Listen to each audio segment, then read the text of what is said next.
우리 계속해서 여러분 에베소서에 있는 말씀을 지금 생각하고 있는데요. 사실 에베소서에 있는 이 말씀을 우리가 묵상하면서 에베소서가 보통 목회서신 중에 한 권의 책이라고 이렇게 신학적으로 이야기를 합니다.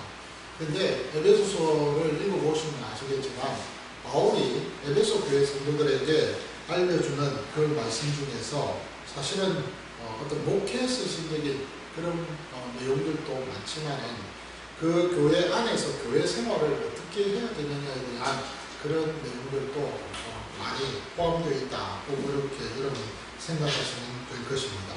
오늘 새롭게 이제 17절부터 우리가 이제 생각을 하게 되는데 이 말씀을 제가 묵상을 하면서 문득 예수님의 그 비유 중에서 아주 재밌는 비유, 흥미로운 비유가 생각이 났습니다.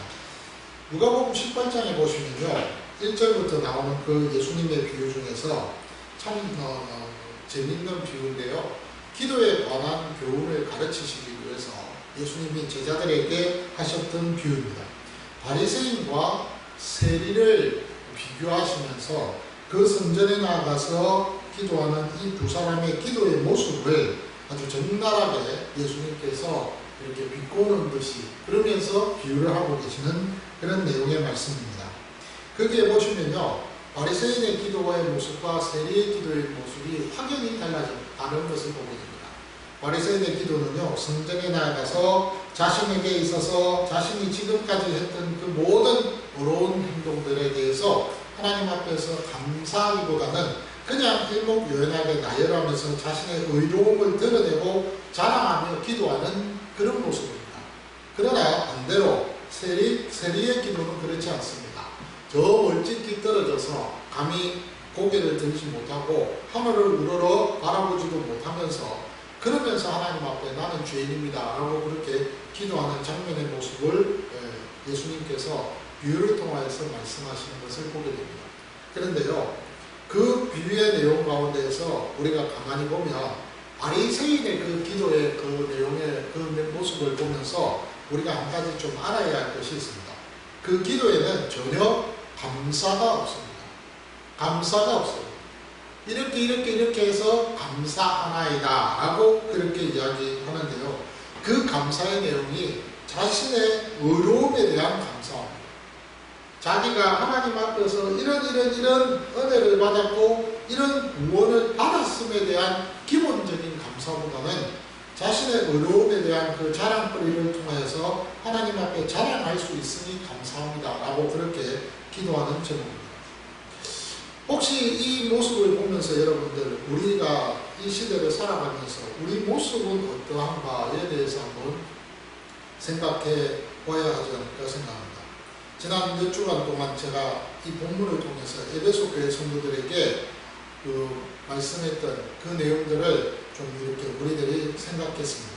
이제 그 몇 주간의 그 내용과 함께 오늘 본문에 나오는 이 내용은요 가장 실질적이고 실제적인 그런 예를 들어서 구체적으로 바울이 설명하고 있는 내용입니다. 에베소 교회 성도들에게 가장 필요한 말씀. 에베소 성도들이 그야말로 하나님 앞에서 신앙생활을 할 때 교회 안에서 그 공동체 안에서 어떻게 신앙생활을 해야 될 것인가에 대해서 그 부분을 아주 구체적으로 지금 설명을 하고 있습니다. 바울이 말하고 있는 이 내용들은요 그리스도인이라면 누구나 잘 알고 있는 내용입니다. 그리스도인이라면 누구나 그 사실에 대해서 살아야 된다고 생각을 해야 됩니다. 그리스도인이라면 누구나가 그 사실에 대해서 믿고 그 사실을 인정해야 되는 내용이 오늘 이 본문의 내용입니다. 여러분들 역시도 이 내용을 읽으면 맞아 라고 모두가 다 공감하고 박수를 치면서 인정할 수밖에 없는 내용들입니다. 왜냐하면 그리스도인이기 때문에 그렇다는 거죠. 그리스도인이기 때문에 이 내용의 말씀을 우리는 수긍할 수밖에 없습니다. 오늘 본문에 나오는 17절 이후부터 나오는 이 내용을 한번 보시면요. 그야말로 그리스도인으로서 살아가야 할 삶의 그 표본이 무엇인지를 설명합니다. 그런데 참 흥미로운 것고 또 놀라운 것은요. 17절부터 나오는 내용들이 그리스도인의 삶의 모습이 아닙니다.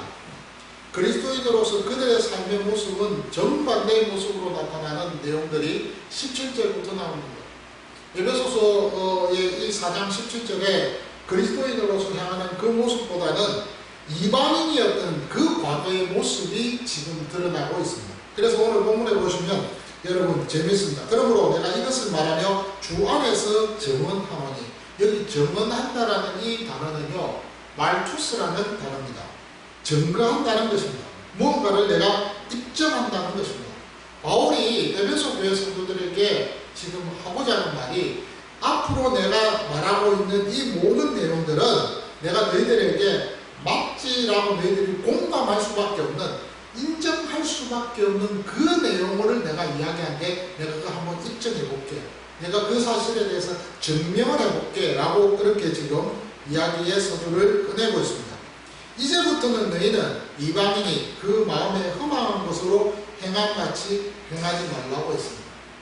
과거의 그 삶에 있어서 그 삶을 명확하게 보여주고 있는 내용이 오늘 17절부터 20절까지의 그 내용에서 우리는 살펴볼 수가 있다는 것입니다. 그래서 오늘 제가 여러분들하고 이 내용을 가지고 좀 생각을 해보려고 합니다. 정말 그리스도인과 비그리스도인은 어떤 차이가 있을까? 아니, 그리스도인이라면, 예수 믿는 사람이라면 어떻게 해야 될까? 오늘 본문의 그 내용을 살피는 가운데에서 17절부터 살피는 것보다는 20절부터 한번 이야기해 보겠습니다. 20절에 보니까 오직 너희는 그리스도를 그같이 배우지 아니했다라는 바울의 말이 나옵니다. 바울이 지금 에베소 교회 성도들에게 하는 말입니다. 너희들은 정말로 내가 제대로 가르쳤다는 거예요. 오직 너희는 그리스도를 그같이 배우지 아니했다. 아주 뼈아픈 이야기를 하고 있는 것입니다. 그 옛날에는 에베소 교회 성도들은요, 이방인들로서 예수 안 믿는 그리스도 밖에 있었던 그런 삶의 모습이었다는 겁니다. 그런데 그런 그들이 이제는 아니라는 거예요. 그리스도 안에 있는 그런 이방인으로서의 그리스도인의 삶을 살아가게 되어졌다는 것입니다. 그 부분에 대해서 설명을 할 때 오직 너희는이라고 20절에 이야기합니다. 오직 너희는. 헬라어의 원문에 보면은 여러분, 오직 너희는이라는 이 말에 오직이라는 단어는 그러나라는 말로 번역이 되는 그런 접속사입니다. 그러나 너희는 이런 말. 그러니까 다른 말로 이야기하면 지금까지 너희들 자신들이 완전히 정반대의 삶을 너희들이 살아가야 된다는 것입니다. 17절에서 19절까지는요, 그 옛날 그리스도 밖에 이방인들이 살아갔던 그 삶에 대해서 바울이 설명을 합니다. 그런데 그렇게 너희들이 그 옛날에 살았던 엉망이었던 그 삶과는 달리 20절에 그러나 너희는 이제는 반대라는 겁니다. 너희는 분명한 정체성을 가지고 그리스도인으로서 너희들이 그같이 배우지 아니했으니 그리스도인답게 그렇게 살아야 된다는 것을 오늘 이 본문의 바울은 에베소 교회 성도들에게 강하게 말씀을 하고 있다는 사실입니다. 오늘 본문에 이 오직 그러나 너희는 기가 막힌 말입니다. 너희들의 상태를 다시 한번 돌이켜봐라는 거예요. 그러나 너희는, 자 여러분, 우리는 어떻습니까? 그러나 너희는, 그러나 우리는 어떻습니까? 오늘 여기 본문에 17절부터 나오는 이 내용의 말씀은요, 그 옛날에 이방인이었을 때, 그리스도 밖에 있었을 때의 그 삶을 오늘 본문에서 잘 설명합니다. 너희는 이방인이 그 마음에 흠망한 것으로 행하였다는 것입니다. 그런데 그렇게 행하면서 살면 안 된다는 거예요. 오늘 본문에 그 마음이라고 했습니다. 우리는 영어에서 이 마음이라고 했으면 마인드라고 그렇게 보통 생각합니다. 마인드가 아니에요. 이 원어의 뜻은요, 이성을 가리키는 전형적인 의미를 가리킵니다. 다른 말로 이야기하면 지성적인 면, 의지적인 면, 정서적인 그런 모든 면을 포함한 사람의 그 마음, 그 정서 전체를 가리켜서 이 마음이라는 표현을 쓰고 있습니다. 그래서 이 마인드라는 말로 이 영어에서 번역을 하기보다는 원문에 입각해서 이 마음을 달리 번역하는 것이 더 좋을 수도 있습니다.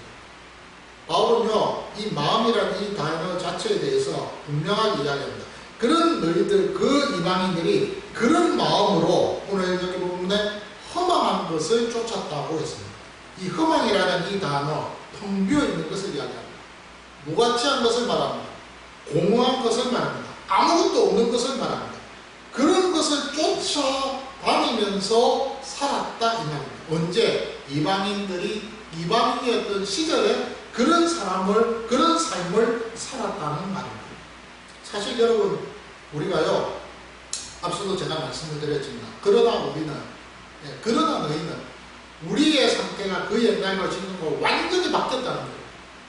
완전히 바뀌었지만은 그럼에도 불구하고 지금도 그 옛날의 습성과 생각과 그 옛날의 추억을 그리워하면서 살아가는 경우들이 없느냐 이 말입니다. 그런데요, 바울은 그 부분에 대해서 꼭 집어서 이야기합니다. 그 옛날에는 너희들의 마음이 허망한 것을 쫓아가며 살았지 않았느냐는 겁니다. 근데 사실 바울이 이렇게 말을 하는 이 주장에 대해서 저는요, 생각을 해봤습니다. 아마 이런 말을 바울이 했을 때 이 시대에 바울이 그 공터에 나가서 아니면 어느 자리에 가서 이런 말을 하게 된다면 아마 많은 사람들이 그 말을 듣고 비아냥거리면서 아니라고 고개를 절레절레 저으면서 반론을 제기하면서 아마 항의하지 않을까 싶습니다. 왜냐면요, 요즘같이 이 시대에 살아가는 현대인들이 목표 없이 살아가는 삶이 어디 있습니까? 목적 없이 살아가는 사람이 없습니까? 다 있잖아요. 목표를 두고 있습니다. 목표를 두고 있고 목적을 두고 있습니다. 예, 제가 그 책 중에서 목적 있는 삶이라는 그 책을, 여러분 유명한 책을 잘 아실 거예요. 제가 갑자기 저자 이름이 생각이 안 나는데 그 삶에 보면은 목적이 다 있어요. 그 얼마나 긍정적인 삶을 살아가는 삶의 모습 다 보면은 목표가 있고 목적이 있고 긍정적으로 살아가고 모든 면에 있어서 이 시대는요, 그야말로 풍부한 지식과 지혜를 얻어가면서 살아가는 그런 삶을 추구하는 경우들이 많다는 겁니다. 그럼에도 불구하고 바울은 그런 삶을 살아가는 우리를 향해서 하는 말이 뭡니까? 그리스도 없는 삶은 공허하다는 겁니다. 예수 그리스도가 없는 삶은 텅 비어 있다는 겁니다. 왜 바울이 이렇게 결론을 내립니까?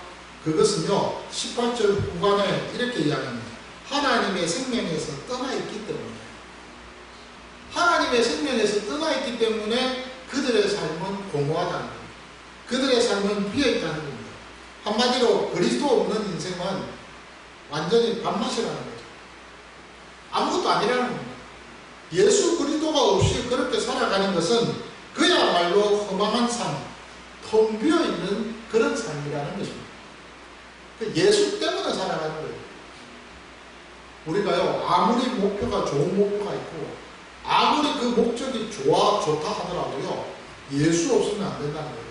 제가 언제 한번 여러분들에게 말씀을 재밌게 한번 드린 적이 있잖아요. 어느 분이 예를 들어서 설명한 그 예가 생각이 나서 제가 한번 말씀을 옛날에 한번 드린 적이 있습니다. 어떤 노인이, 어르신이 젊은 친구를 보고 이렇게 물었다고 했죠. 너 왜 공부하냐? 왜 이렇게 열심히 사냐? 이렇게 물었더니 이 젊은 친구가 대답하기를 내가 열심히 공부해서 좋은 직장에 가려고 이렇게 열심히 공부합니다. 그렇게 얘기합니다. 근데 제가 투잡을 뛰잖아요. 그래서 관송동에서 이렇게 열심히 정수기 일을 하는데요. 뭐 물론 돈을 벌기 위해서 하는 거 많아요. 그 관성동에서 일을 할 때 보면 학원들이 참 많습니다. 그 학원들 가운데 보면 입시를 준비하는 학원들도 있고요. 취업을 준비하기 위해서 모여드는 학원들도 있어요. 근데 요즘 학원들은요, 여러분 참 옛날하고 다르더라고요. 옛날에는 그래도 뭐 이렇게 학원들이 뭐 딱 공부를 가르치고 그것을 끝나는 그런 학원들도 있지만요, 그게 아니고 독서실 같이 스터디 카페를 하면서 그러면서 선생님들이 상주하고 24시간 상주하는 교대 근무하면서 학원에서 밥을 주고 그러면서 그곳에서 완전히 몰입해서 공부할 수 있도록 그렇게 만드는 그런 학원들이 있더라고요. 거기에 제가 이제 정수 필터 교체하러 갑니다. 제가 그 필터 교체하기 위해서 그 학원에 방문할 때마다 인상적인 것을 봤습니다. 진짜 애들이 밤새워서 공부합니다. 그래서 얼굴들이 창백해요. 근데 물어보면 뭐라 하냐면 목적이 있고 목표가 있습니다. 똑같아요. 그 노인이 그 젊은 20대 친구에게 물어봤던 것처럼 나도 그렇게 묻고 싶더라고요. 너 왜 공부하냐고? 왜 그렇게 열심히 하느냐고 묻고 싶더라고요. 근데 그 20대 그 젊은 청년이 그랬다고 하잖아요. 내가 열심히 공부해가지고 좋은 직장에 들어가려고 그러기 위해서 내가 이렇게 열심히 공부한대요. 그러니까 이 노인이 하는 말이 뭐라고 또 질문을 하느냐면 그러면 직장 들어가서 너 좋은데 직장 딱 들어가면 그 다음에 뭐 할 건데? 라고 물어봤대요. 그랬더니 이 젊은 친구가 뭐라고 대답하냐면 이제는 좋은 직장을 얻었으니까 좋은 배우자와 결혼을 해야 되지 않겠느냐. 그래서 열심히 살아야 되지 않겠느냐. 그럼 좋은 배우자와 살고 나면 어떻게 할 건데? 그러니까 그러면 또 집도 얻어야 되죠. 집 얻기 위해서 그럼 집을 얻으면 어떻게 할 건데? 집 얻으면 그 다음에는 또 내가 하고 싶은 거 여유롭게 살아야죠. 자, 여러분, 자꾸 그 목표와 목적이 달라지고 변합니다. 그것이 한 단계 한 단계 우리는 생각할 때 업그레이드 된다고 생각을 합니다. 그런데요, 그리스도 예수 안에 있는 인생의 삶과 목표와 목적은요, 업그레이드가 아니고 이미 업그레이드가 되어 있는 겁니다. 왠지 아세요? 변함이 없기 때문에 그래요. 변함없는 그런 목표와 목적이 우리에게 있기 때문에 이미 업그레이드가 되어 있다 이 말입니다. 그것이 세상 사람들, 그리스도 밖에 있는 이방인들이 허망한 인생을 살아갈 수밖에 없는 이유가 된다는 사실입니다. 우리에게 있어서 업그레이드된 목표는 뭘까요? 오직 예수, 그분께 모든 것을 초점 맞춰서 하나님께 영광을 돌리는 것입니다. 그 하나님은 불변하잖아요. 그 하나님은 완전하잖아요. 근데 그 하나님을 위해서, 그분의 영광을 위해서 우리가 살아갈 때는 내 삶과 내 생각과 나의 모든 방법들이 업그레이드가 될 수밖에 없다는 겁니다. 그리스도 밖에 있는 인생은요, 그 업그레이드 되는 그 목표가 사실은 목표가 아니라는 거예요. 목표를 진정으로 향해서 나아가는 하나의 과정이 따릅니다. 근데 그 과정을 목표처럼 생각하고 목적처럼 생각하면서 살아가고 있는 거예요.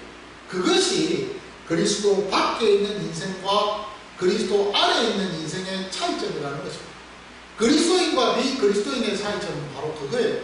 오늘 바울은 그 부분에 대해서 지적을 하고 있었다는 것입니다. 그런데요, 더 놀라운 것은 18절에서 또 이렇게 이야기합니다. 그들은 총명이 어두워졌다고 했습니다. 여기 이 총명이라는 이 단어는 어떤 이성, 지성, 이해력 이런 의미를 가리키고 있습니다. 앞에서 마음하고 그 비슷한 의미를 갖고 있는 그런 내용이겠죠. 그런데 바울은 그리스도 밖에 있는 그 사람들의 그 총명이 어두워졌다고 했습니다. 아는 지식에 대해서, 지성에 대해서 뭔가가 모른다는 것입니다. 그래서 그 다음 말이 어두워졌다라고 하고 그들 가운데 있는 무지함이라는 표현을 쓰고 있습니다. 모르는 거예요. 그 어두워진 가운데에서 모든 것들을 모르고 그냥 살아갑니다. 그런데 더 무서운 것은 그 마음이 굳어졌다는 표현을 쓰고 있습니다. 이것이 그리스도 밖에 있는 사람들의 삶의 두 번째 특징이라는 것입니다. 바울이 지금 이방인들의 그 무지에 대해서 이야기합니다. 그 무지는 어떤 무지일까요? 아무것도 모른다는 거예요. 에베소서 1장의 말씀부터 시작해서 우리가 언급되어진 그 내용을 보면 그야말로 바울이 우리에게 정말로 너희들이 아는 것도 모르고 있는 것들이 많다는 것을 깨우쳐주고 있습니다. 그것이 뭘까요? 하나님에 대한 무지입니다. 자기 자신에 대한 무지입니다. 다시 말해서 인간이 누구냐에 대한 무지를 갖고 있습니다. 그러면서 아울러 세상을 향해서도 아무것도 모르고 살아가는, 무지 속에 살아가는 어리석은 자들이라는 거죠. 그것이 바울이 지금 하고자 하는 말입니다. 그런 무지를 총명이 어두워지니 가질 수밖에 없었다는 거예요. 근데요, 그 가운데에서 그 이야기를 하면서 더 마음이 굳어졌다는 이야기를 해요. 여기 굳어졌다는 이 말은요, 사실은 신약 성경에서 이 본문을 제외하고 두 번 나옵니다. 마가복음 3장에도 나오고 로마서 11장에도 나옵니다. 이 말의 정확한 의미는 완악하다라는 뜻이에요.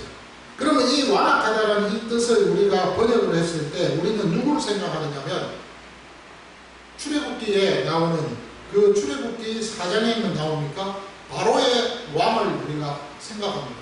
바로가 그 마음이 완악해졌다는, 그 강팍해졌다는 그 마음, 그 생각이 나옵니다. 근데요, 사실은 그 단어하고 이 단어하고 비교해보면 틀려요. 히브리어에 나오는 그 단어를 70인역에서 찾아보니까 사실은 이 굳어졌다는 오늘 이 본문에 나오는 이 에베소서 4장에 있는 이 단어를 사용하지가 않고 있어요. 이 단어는 70인역에서는 사용을 하지 않는 단어입니다. 그냥 어리석음에 대한, 그래서 굳어져 있는, 완악해지는 그 자체를 이야기합니다. 그래서 아무것도 모르는 상태에서, 아무것도 모르는 그 상태에서 그 생각과 마음과 그리고 모든 이성적인 활동들이 굳어져 버려서 악해져 있는 상태. 그것이 바로 완악, 굳어졌다는 것입니다. 요 말은요, 사무엘상에 보면 25장에 나발 이야기가 나옵니다. 그 나발이라는 그 이름 자체가 어리석다는 이야기예요. 완악해졌다는 거예요. 마음이 굳어졌다는 말이에요. 그 단어하고 그 의미를 우리가 어느 정도 생각해 볼 수가 있겠죠. 어쨌든 바울은 18절에서 그리스도 밖에 있는 그 이방인들의 삶의 그 특징들을 언급을 하면서 분명히 이야기합니다. 그들의 결말이 자의적으로 하나님의 생명으로부터 떠나버렸다고 말하죠. 예. 하나의 어떤 인위적으로, 어떤 피상적으로, 피동적으로, 수동적으로 하나님의 생명으로부터 떠나버린 것이 아니라 스스로 떠났다는 것입니다. 마치 아담이 스스로 하나님의 곁을 떠나서 생명을 알게 하는 그 나무의 실과를 따먹고 생명의 그 생명을 얻었다고는 그렇게 착각하면서 에덴이라는 그 동산에서 쫓겨난 것처럼 말입니다. 그런 것처럼 지금 그들은 하나님의 생명에서 자의적으로 지금 떠난 겁니다. 그 상태를 지금 오늘 본문의 18절에서 바울은 설명을 합니다. 그 옛날에 과거에 이방인으로서 그리스도 밖에 있었을 때 너희는 그렇게 살았지 않았느냐, 그렇게 이야기하면서 19절에 계속 이야기합니다. 감각이 없다라고 했습니다. 무감각이라는 표현을 쓰고 있어요. 불감증을 가진 자들을 이야기합니다. 예레미야 16장의 5절에 보니까 얼굴을 붉히지 아니했다. 부끄러운 사람은요 얼굴을 붉힙니다. 근데 부끄러움을 모른다는 거예요. 완전히 민낯으로 그렇게 살아가는 삶을 이야기합니다. 그 부분에 대해서 바울은요 디모데전서 4장 9절에서 말씀합니다. 화인 맞은 양심을 가졌다라고. 자, 여러분, 화인 맞은 이 양심 좀 우리가 직역을 해서 이것을 좀 직설적으로 아주 표현을 하면 어떻게 되냐면, 불인도 아시죠? 인두, 불에 지진 인두, 그 인두를 살에다가 지졌을 때, 상처에다가 지졌을 때 계속 지으면 그 피부가 딱딱해지고 감각이 없는 것처럼 그렇게 되었다 이 말입니다. 그것이 오늘 화인 맞은 양심이라는 표현을 쓰고 있습니다. 그러니까 내 양심이 그렇게 불에 지져져서 완전히 딱딱해져서 무감각해진 그런 상태가 된 것, 그것에 대해서 오늘 19절에 바울은 감각 없는 자가 되었다라고 했습니다. 근데 그 다음 말씀이 또 재밌습니다. 방탕이라는 단어를 썼습니다. 이 방탕은요, 한마디로 이야기하면 어떤 정조의 관념이 없이 추잡하고 도덕적으로 굉장히 어리석고 더러운 삶을 말합니다. 그것이 바로 여기 방탕이라는 뜻입니다. 그리고 더러운 것을 욕심으로 행했다. 기가 막힙니다. 더러운 것을 욕심으로 행했다. 방탕의 방임도 문제지만 여기에 나오는 더러운 것을 욕심으로 행했다니 이 자체도 무서운 거예요. 정말 무서운 거예요. 여기 방임이라는 이 단어 자체는 자포자기입니다. 될 대로 되라는 식의 삶을 살았다 이 말. 그러니까 감각이 없으니까 될 대로 되라는 식으로 사는 거예요. 그리고 정주에 관념 없이 더러운 것을 생각하는데 그 더러운 것이 욕심으로 꽉 찼다 이 말입니다. 그래서 그냥 그렇게 살아가는 삶이 되어지더라는 것이죠. 그것이 목표라고 생각하고 목적이라고 생각하면서 살아간다 이 말입니다. 그것이 얼마나 어리석습니까? 얼마나 그것이 참 기가 막힌 노릇이냐. 근데 그리스도 밖에 있는 사람은 예수 모르는 사람은 그렇게 사는 거예요. 그렇게 살면서 그것이 진짜 깨끗하고 그것이 진짜 바라고 그렇게 착각하면서 살아가는 겁니다. 그것이 바로 바울이 지금 에베소 교회 성도들에게 말하고자 하는 내용이에요. 그렇게 너희들이 과거에 살지 않았느냐? 그런데 20절에 오직 너희는 그러나 너희는 아니라는 거예요. 이제는 아니라는 거예요. 이제는 너희들은 그리스도를 그같이 배우지 않는다. 어떻게 해요? 17절에서 19절에 있는 그 언급한 그 내용처럼 그리스도를 내가 너희들에게 그렇게 가르치지 아니했다는 것입니다.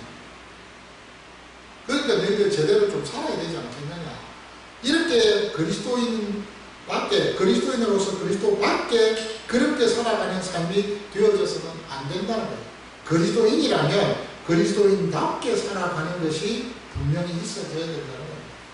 제가 이 말씀을 준비하면서 어떤 생각을 했느냐면 이런 생각을 좀 했습니다. 우리가요 찬양에 보면은 오라 우리가 세상을 변화시키자 하는 찬양의 가사가 있습니다.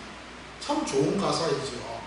제가 그 가사를 묵묵히 묵상을 하면서 그러면서 우리가 지금까지 배웠던 신학적인 그 내용을 가지고 곰곰이 묵상을 해보니까 조금 뭐가 안 맞는 것 같아요. 죄송합니다. 좀 안 맞아요. 자, 여러분, 교회라는 뜻은 헬라어의 에클레시아입니다.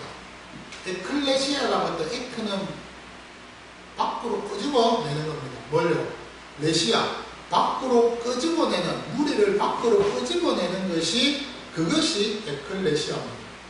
그리고 재밌는 표현이 있는데요. 베드로전서 2장 9절의 말씀에 보면 이런 표현이 있습니다. 너희는 왕같은 제사장이라는 그런 말씀으로 표현을 해놓고 나서는 아주 기가 막힌 내용으로서 베드로가 지금 우리에게 설명하는 것이 있습니다. 뭐냐면은 2장 9절에 이는 너희를 어두운 데서 불러내야 하는 표현을 써요.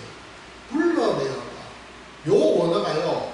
이 클레오라는 이 단어를 쓰면서 불러내다라고 그렇게 되어 있습니다. 자, 그러면 여러분 그 외에 많은 곳곳에 보면 너희들은 어두운 데서 불러냈다. 너희는 빛이다.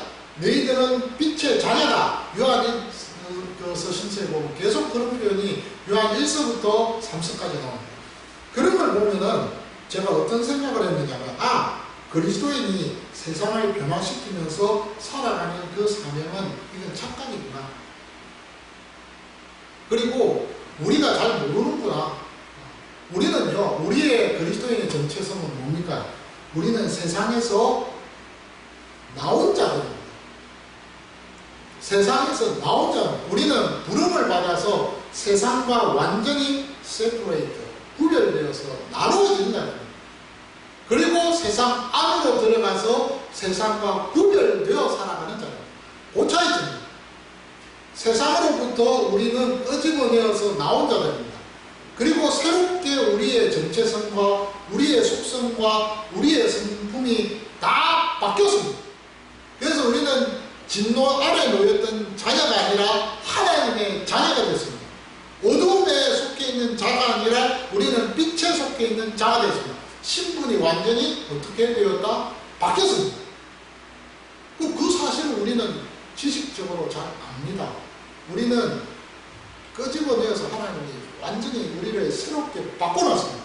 그래서 새로운 영역, 새로운 나라, 새로운 인간성, 새로운 인간 관계를 맺도록 우리에게 모든 여건들을 마련해 놓으셨다 이 말입니다. 그리고는 다시 우리를 어떻게 했다? 세상 속으로 집어넣었습니다. 그러면 우리가 세상 속으로 집어넣었을 때 우리는 그 세상과 한 몸이 되어 동질이 되어야 됩니까? 아니면 구별이 되어야 됩니까? 구별이 되어야 되죠. 그래서 구별이라는 단어가 나옵니다. 그래서 성도라는 단어가 나오고 그래서 그리스도인이라는 이 단어가 나올 수밖에 없다는 것입니다. 그 차이점입니다. 이 말씀을 묵상하면서 준비하면서 이거네, 내가 잘못 살았네, 이 생각이 드는 거예요. 내가 좀 잘 몰랐네, 몰라도 한참 몰랐네, 그렇게 생각이 들어요. 여러분, 우리는요, 우리 힘으로 세상을 변화시키는 것이 아닙니다. 세상을 변화시키는 것이 아니라 세상 속에 있는 것들을 끄집어내서 하나님의 것으로 만드는 것이 우리의 사명입니다. 그것을 소개하는 것이 우리의 역할이고 우리의 사명이에요. 그 역할과 그 사명을 감당하면서 우리는 살아갑니다. 그래서 빌립보서 3장 20절에 바울이 하는 말이, 너희는 너희들의 그 시민권이 하늘에 속해 있다 라고 그렇게 자신있게 선포했던 것이 바로 그런 이유에서 그런 말씀을 하고 있다는 거예요. 나그네라는 말, 순례자라는 말, 다 그런 의미예요. 왜 제가 오늘 이 이야기를 합니까? 우리 자신들이요, 그리스도인이라는 사실을 분명하게 마음에 새기셔야 돼요. 우리는 비그리스도인이 아니에요. 우리는 그리스도인입니다. 오직 너희는 이라는 이 단어를 가지고 저와 여러분들이 하나님 앞에 감사해야 됩니다. 아무리 바리새인 같이 많은 것들을 알고 많은 지식이 있고 많이 모든 것들을 경험했고 많은 것들을 우리가 그 일에 대해서 우리가 답습하고 그것을 섭렵했다 하더라도 저와 여러분들은요, 바리새인처럼 나의 어려움과 나의 어떤 경험에 대해서 감사할 것이 아니라 근본적인 감사, 하나님, 내가 이런 은혜 속에 내 정체성을 알게 하시고 그 정체성을 통하여서 하나님의 뜻 안에서 주님이 나에게 주신 그 사명을 내가 감당할 수 있게 되니 감사합니다. 그 감사부터가 나와야 됩니다. 그것이 우리의 인생에 있어서, 우리 신앙생활에 있어서 가장 필요한 것입니다. 제가 자주 이렇게 유튜브를 보지는 않습니다. 요즘은 유튜브를 볼 만큼, 그리고 제가 안 봅니다, 잘. 왜냐하면 유튜브 보면요, 하도 거짓 뉴스들이 많아가지고 이건지 저건지 그럴싸하게 만들어. 요즘 아십니까, 여러분? AI가 얼마나 발달이 되어 있는지요. 그 AI를 가지고 이렇게 만든 그 AI 프로그램을 만든 그 프로그램 개발자도 자기가 만든 그 화면을 보고 이게 진짜인지 가짜인지 구별을 못해요. 그 정도인데 우리 일반 사람들은 오죽하겠습니까? 유튜브 잘 안 봅니다. 근데 제가 유튜브를 잘 안 보지만은 제가 자주 보는 유튜브는요, 운동입니다. 어떻게 하면 근육의 이 부분을 키우고 저 부분 이거 보는데, 한 달은 그 유튜브를 보다가 하버드대 졸업하신 어느 선배라기보다는 이제 그 선생님 한 분이 나와서 이야기를 했는데, 제목이 뭐냐면 하버드가 하여튼 아주 제목 자체가 굉장히 인상적입니다. 굉장히 이렇게 와닿았어요. 한마디로 그 하버드가 아주 속물이라는 거예요. 하버드는 아무것도 아니라는 거예요. 그런 제목을 딱 이야기해 놓고 그 내용을 한 10분 동안 쭉 듣는데, 거기에 무슨 이야기가 나오느냐면 이런 이야기가 나와요. 제가 그 이야기를 하면서 우리 그 집사님 한 분이 그 말씀했던 것이 딱 생각이 들더라고요. 뭐냐면요, 여러분, 그 하버드대가 지금까지 한 번도 그 과의 그 이름들을 시대에 맞추어서 바꾼 과가 딱 한 개밖에 없답니다. 그 외에는 하나도 과 이름이 바뀌어지지가 않습니다. 우리나라는 어떻습니까? 그 옛날에 대학교의 그 과들의 이름을 보면은 다 바뀌었잖아요. 시대마다 그 어떤 상황마다 그 필요에 따라서 그 과의 이름들이 다 바뀌었잖아요. 예, 맞죠? 저도 보니까 옛날에 내가 알고 있는 그 과 이름이 없어요. 융합, 공학과, 이런 거. 하여튼 이름들이 다 바뀝니다. 그리고 필요 없는 과들은 필요 있는 과들하고 합쳐가지고 이름을 새롭게 바꿔서 생존하려고 몸부림을 치는 것 같아요. 예. 그런 걸 보면서 이제 그렇게 이야기를 하면서 이분이 하시는 말, 자기는 하버드대를 졸업했다. 그런데 하버드대의 특징 중에 하나가 뭐냐면 인문학과 그리고 교양을 강조하더라고요. 그러니까 도고동문학과, 그러면 도고동문학과 독일어만 죽으라고 가르치는 거예요. 영어 영문학과 영어와 문학의 죽으라고 가르칩니다. 철학이면 철학을, 법학이면 법학. 다시 말해서 기본적인 것을 계속해서 학생들에게 지금까지 가르쳐 왔다는 거예요. 근데 그것이 지금까지 불변이라는 거예요. 근데 놀라운 것은 아직도 하버드대는 하버드입니다. 예일대는 아직도 예일이라는 거예요. 듀크는 아직도 듀크고, 아시겠어요? 예. 옥스포드는, 영국의 옥스포드도 예외는 아니라는 거예요. 여전히 옥스포드라는 거예요. 조금씩 변질되고, 어떤 데는 너무 한쪽으로 치우쳐 있는 부분도 없잖아요. 있지만, 그렇다는 거예요. 왜 그럴까요? 라고 질문을 던지면서 이분이 하는 말이 그거예요. 기초를 다지면 그 기초와 기본을 가지고 현장에 나가서 응용할 수 있는 능력을 가지게 된다. 그 말은 제가 곰곰이 듣고는 저거다. 근데 그때 우리 교회 집사님 한 분 이야기를 생각합니다. 예, 인문학을 공부하고 철학을 공부하고 다 기본이라는 거예요. 이것이 인생을 살아가는 기초라는 거예요. 그래서 그 내용을 제가 생각하면서 오늘 말씀을 준비했습니다. 여러분, 우리 신앙에 있어서 기본이 뭘까요? 우리 신앙에 있어서 기초가 뭘까요? 없습니다. 기초와 기본은요, 다른 거 없습니다. 예수 그리스도입니다. 그분 안에 있고 없고를 기본으로 따지면 됩니다. 그리스도 안에 우리 모든 것이 다 있습니다. 골로새서 3장에 예수 그리스도 그분이 만유라고 하신 에브리띵이라는 것이 그래서 나오는 말입니다. 여러분, 오늘 이 말씀은 그런 거예요. 그러나 너희는 이라는 이 말, 오직 너희는 달라졌다는 겁니다. 우리의 기본적인 신앙에 있어서 생각들이, 여러분 오늘 배우는 이 말씀을 토대로 해서 이것이 기본이라고 생각하고 여러분들이 신앙생활하면 삶의 현장에 가서도 여러분들은 그것을 가지고 기도하면서 응용할 수 있는 능력을 가지게 될 수밖에 없다는 겁니다. 판단할 수 있다는 거예요. 아, 저거는 아니야. 저거는 맞아. 예, 어떤 성도는요, 설교를 듣는데, 저 설교가 이상해. 저 목사님 설교 왜 저렇게 하지? 판단하는 거예요. 평가하는 거예요. 예, 평가해서도 안 되고 판단해서도 안 되지만 그렇게 될 수밖에 없는 거예요. 왜? 기본적인 신앙에 그 바탕이 있기 때문에. 장로교라는 신앙의 바탕이 있고, 예, 보수라는 신앙의 바탕이 있고, 정통이라는 신앙의 바탕이 있고, 칼빈주의의 5대 교리의 기본의 신앙의 바탕이 있으니까 그걸 가지고, 잣대를 가지고, 그 기준을 가지고 우리가 그 일에 그 신앙의 모습을 판단하면서 나는 저렇게 안 해야지라고 결론을 내린다 이 말이죠. 오늘 저와 여러분들의 신앙생활에 있어서 이 말씀이 여러분들의 기본이 되기를 바랍니다.